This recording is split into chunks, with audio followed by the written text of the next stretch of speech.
avez été secrétaire d'État du tourisme dans le gouvernement Nicolas Sarkozy. Le tourisme, qui se doit d'être la première économie des Antilles françaises, se porte mal, et de tout temps. Que proposez-vous?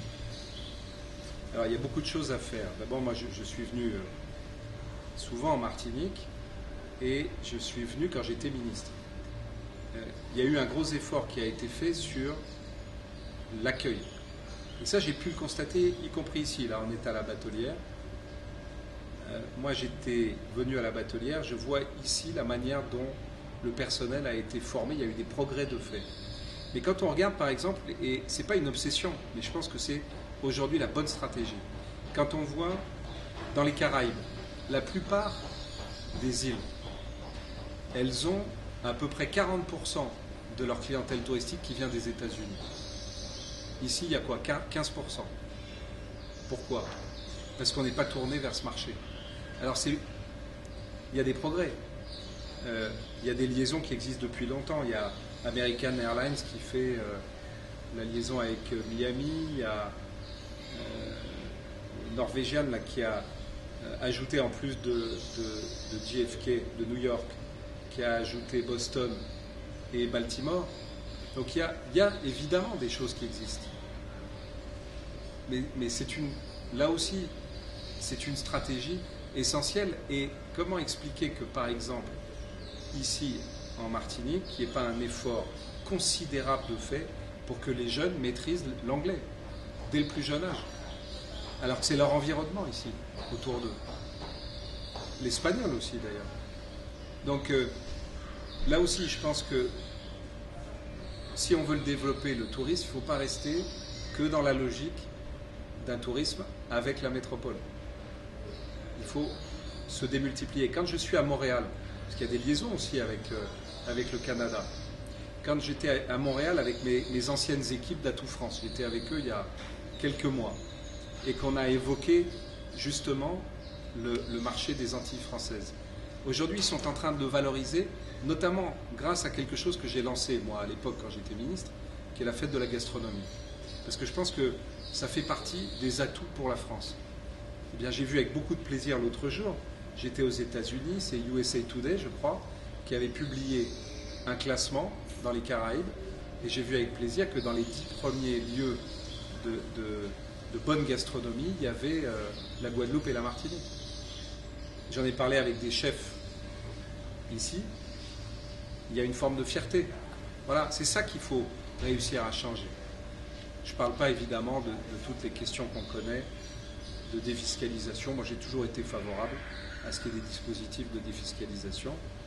Mais en même temps, la vérité, c'est qu'on a fait un peu n'importe quoi pendant un certain nombre d'années, sans qu'il y ait de vraie stratégie. Et il faut miser sur une hôtellerie de qualité. De la même façon, tiens, pourquoi par exemple, sur la question, pourquoi est-ce que à la Dominique, il y a des lieux de tournage pour les studios américains, pour les grands films? Pourquoi il n'y en a pas ici? J'avais évoqué ça avec le board de la Warner à Hollywood il y a quelques années, en leur demandant, au moment où j'avais écrit mon livre, Le mieux est l'ami du bien, et où je parlais de la nécessité de créer des pôles d'attractivité dans tous les territoires et dans les collectivités d'outre-mer, comme on a créé les pôles de compétitivité en France. Parce que la Martinique, par exemple, c'est un porte-avions de la France près du continent nord-américain. C'est-à-dire que la Martinique peut à la fois projeter des forces, et on a besoin de projeter des forces dans le monde pour réussir. Et en même temps, c'est un pôle d'attractivité. Et c'est ça, c'est là-dessus qu'il faut investir. Vous n'avez pas l'impression qu'il manque réellement de l'attractivité en Martinique pour attirer les touristes? Il manque de l'attractivité, mais pour les raisons que je viens de dire. Il faut faire des efforts sur toutes ces questions. Il faut faire des efforts sur la qualité du service. Il y a des efforts qui sont faits, mais il faut poursuivre. Il faut faire des efforts sur tous les produits touristiques qu'on est capable d'offrir. Il faut faire des efforts sur la gastronomie. Là aussi, il y a des efforts de fait. D'ailleurs, la collectivité veut m'inviter en novembre parce qu'il y a un grand événement avec des chefs et que c'est moi qui avais lancé cette opération à l'époque. Il faut faire des efforts de promotion aussi, de de la Martinique. Et donc faire des efforts de promotion de la Martinique, ça veut dire mettre des moyens pour aller là aussi faire de la promotion dans les grands salons à l'étranger, et notamment tout près d'ici. C'est ça qu'il faut bien comprendre, c'est que c'est formidablement dépaysant pour des touristes américains ou des touristes canadiens de venir en France, d'entendre parler français, de manger de la gastronomie française, d'avoir un service à la française en étant tout près de chez eux. Je crois que cet atout-là, aujourd'hui, malheureusement, il n'est pas suffisamment mis en valeur. Vous êtes le député des ressortissants français au Canada et aux USA. Quelles mesures existant dans ces pays vous aimeriez appliquer en France? Il y en a beaucoup. Il y en a une première qui est d'abord de baisser les charges. Moi, je me bats ici, je me bats en France, et j'ai fait une réunion hier au Sénat, pas à l'Assemblée nationale, mais au Sénat, à Schœlcher, avec des entrepreneurs qui sont au RSI. Je propose la liberté d'affiliation. Quand on compare un entrepreneur indépendant en France avec des entrepreneurs indépendants ailleurs en Europe ou avec des entrepreneurs indépendants aux États-Unis ou au Canada, c'est le jour et la nuit. C'est-à-dire que quand vous êtes au Canada, par exemple, que vous lancez une entreprise et une activité, avant qu'on vienne vous demander de payer des impôts, on vous laisse réussir d'abord. En France, vous n'avez pas commencé à rentrer des contrats que déjà on vous demande de payer des sommes forfaitaires. Donc cette logique-là, c'est une logique folle. On avait commencé à le changer avec le statut d'auto-entrepreneur, qu'on a copié d'ailleurs sur les États-Unis et le Canada. Mais bien sûr, en France, comme toujours, il y a un plafond qui a été mis. Il n'est pas du tout adapté. Là, j'en parlais tout à l'heure. J'étais au François avec un jeune producteur qui fait des arrangements musicaux et lui-même me disait, il est sur statut d'auto-entrepreneur, mais comme ça commence à démarrer, c'est Don Shorty. Comme ça commence à démarrer son activité, il va être obligé de changer de statut. Et il va basculer dans un statut où ça va être comme le système classique français, où si un jour il a une perte de contrat ou une perte de marché, on va quand même lui demander de payer une somme forfaitaire qui aura été calculée. Voilà, ça c'est vraiment une réforme à faire. Il y en a une deuxième très importante, c'est que aux États-Unis, l'administration fiscale s'appelle l'IRS. Ils sont très durs, mais ils ont un système qui est très intelligent, qui est un peu d'ailleurs, qui ressemble en France au système des centres de gestion agréés. C'est-à-dire quand vous êtes adhérent à un centre de gestion agréé, comme de manière préventive le centre de gestion vous a donné des conseils, les impôts considèrent que du coup, ils n'ont pas besoin de vous contrôler. Tout le système fonctionne comme ça aux États-Unis. Vous avez une pile de documents déclaratifs à faire. Mais vous avez un comptable qui est agréé par l'IRS. Et sauf si vous lui avez menti, bien sûr, ou que vous avez triché, dans ce cas, c'est vous qui allez être poursuivi. Mais sinon, il n'emmerde pas les acteurs économiques aux États-Unis à leur faire des contrôles fiscaux tous les 6 mois, ou tous les ans, ou tous les 2 ans, comme dans certaines régions de France. Et là-bas, il n'y a pas de contrôles fiscaux. Ils vont voir les comptables qui sont agréés, et c'est eux qui rendent des comptes. Parce qu'aux États-Unis, ils ont bien compris qu'il fallait laisser les acteurs économiques faire de la croissance, bosser, créer de la richesse. Donc il y a beaucoup trop de réglementation en France. On crève des réglementations. Et je pense que ce qui résume bien ce que je veux proposer aux Français, c'est arrêtons de les emmerder. Arrêtons d'emmerder les Français. Quelles sont les autres réformes nécessaires pour la 6e puissance économique mondiale qui est la France? Des réformes, il y en a beaucoup. Il y a d'abord une réforme qui est à l'intérieur de l'Europe, en fait. Parce que l'avenir de la France, on ne peut pas le dissocier de l'Europe. Il y a un drame aujourd'hui qui est le terrorisme et qui est l'insécurité. Ça fait 6 ans que je demande qu'on crée aux frontières de l'Europe une police mutualisée des frontières. C'est-à-dire qu'il y a un certain nombre de pays qui ne se soucient absolument pas en Europe des questions de sécurité ou de terrorisme et qui laissent la France se mobiliser toute seule. Donc nous, on intervient un peu partout sur des zones d'intervention aux côtés des Américains, souvent. On y met nos armées, on y met nos hommes, on y met de l'argent. Pendant ce temps-là, les autres pays, eux, dépensent pas de sous et nous demandent de réduire nos déficits. Chercher l'erreur. Et on ne se soucie pas. Moi, j'ai lancé un appel de Washington, qui était au lendemain des terribles attentats de Bruxelles, où j'ai demandé que la France fasse ce qu'a fait le général de Gaulle en 1965, c'est-à-dire la politique de la chaise vide, tant qu'on ne construit pas une vraie politique pour sécuriser l'espace Schengen. Il y a énormément, d'ailleurs, je suis interrogé souvent ici, parce qu'évidemment tout le monde ici a de la famille qui est en métropole. Et tout le monde est très inquiet des événements qu'il y a aujourd'hui. On dit qu'il y a 600 000 ultramarins en Île-de-France.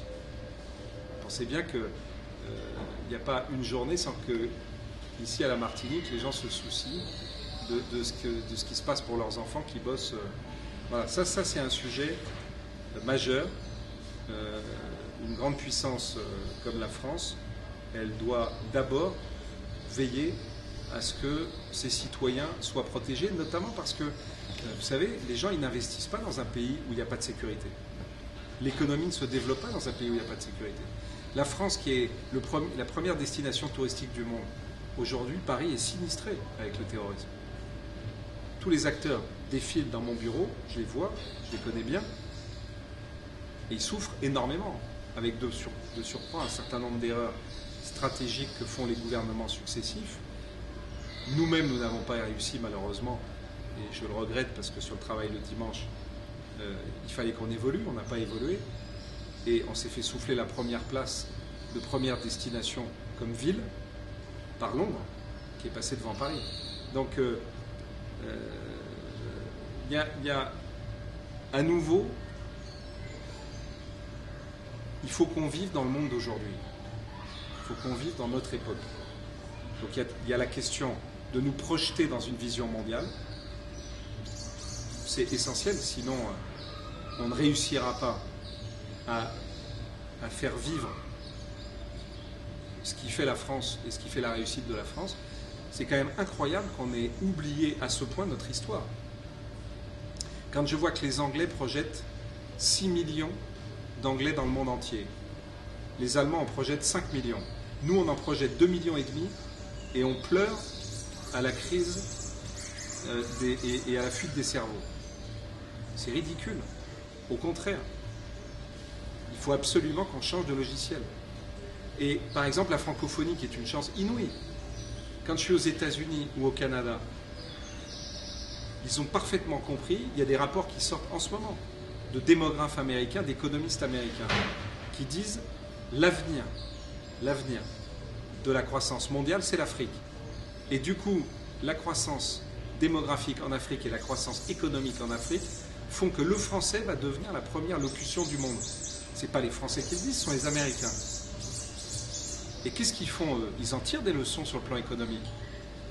Quand je suis à Houston, au Texas, que je vois toutes les boîtes qui travaillent dans le pétrole et dans toute l'énergie, ils demandent à leurs cadres d'apprendre à parler français. Ils embauchent des francophones qui ont des liens avec l'Afrique. Tous les programmes français au Texas, dans les universités, sont pleins à craquer.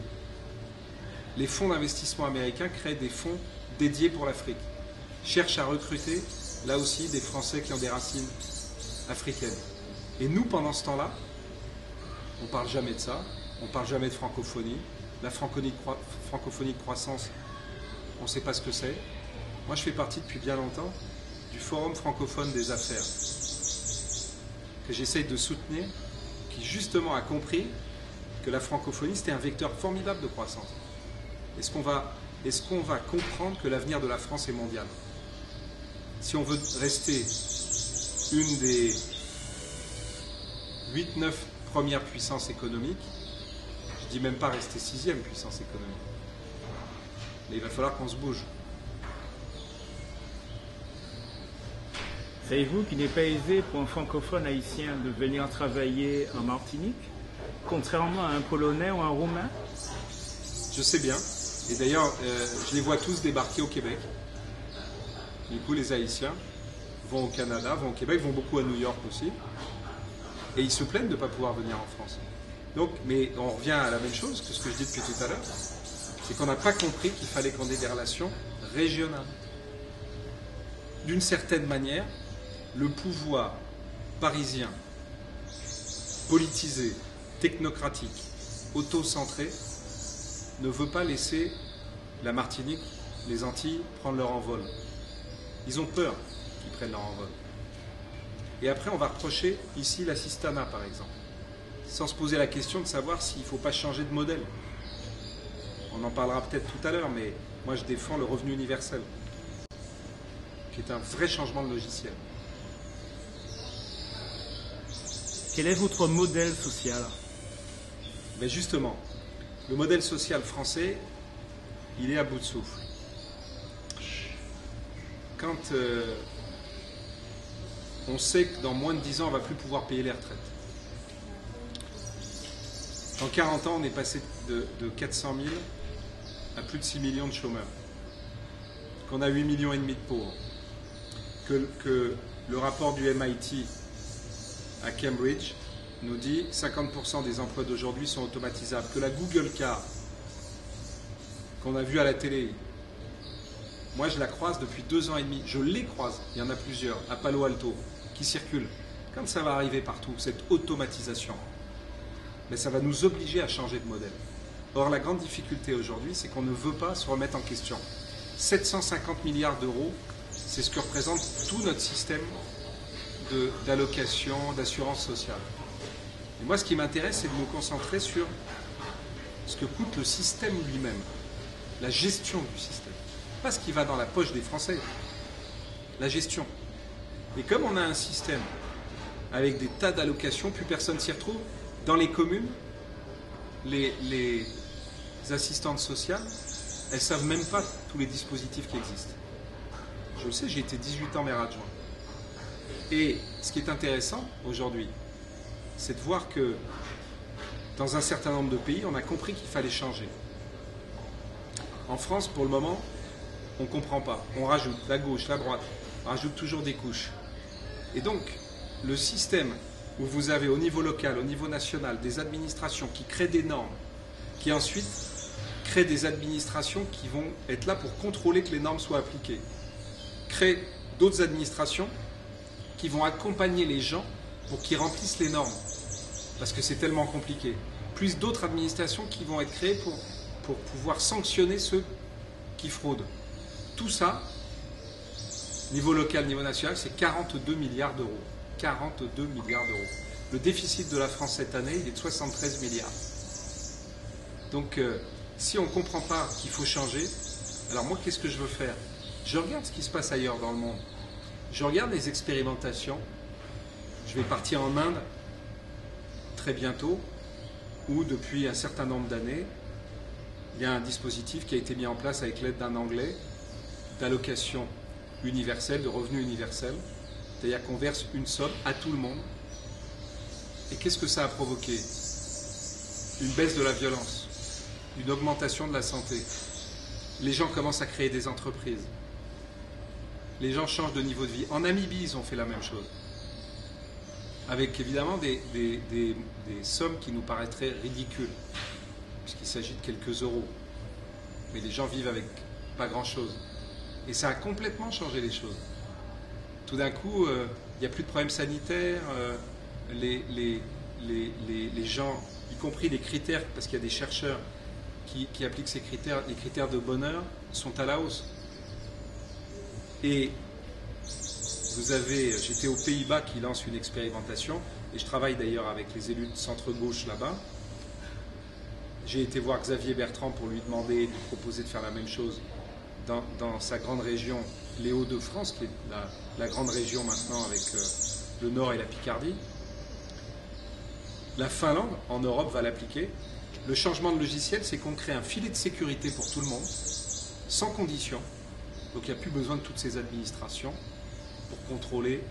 Et l'avantage par rapport à l'assistanat, qu'on reproche tant d'ailleurs ici, à la Martinique, on le reproche partout en France, hein, mais qu'on reproche tant ici, on culpabilise les gens même.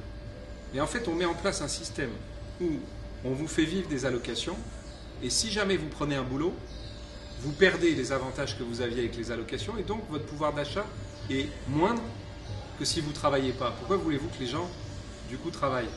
Alors que le dispositif du revenu universel, l'avantage, c'est que le filet de sécurité, vous le cumulez avec un travail. Donc vous êtes incité à prendre un travail en plus, puisque vous ne perdez pas l'avantage de ce filet de sécurité. Voilà des réformes en profondeur.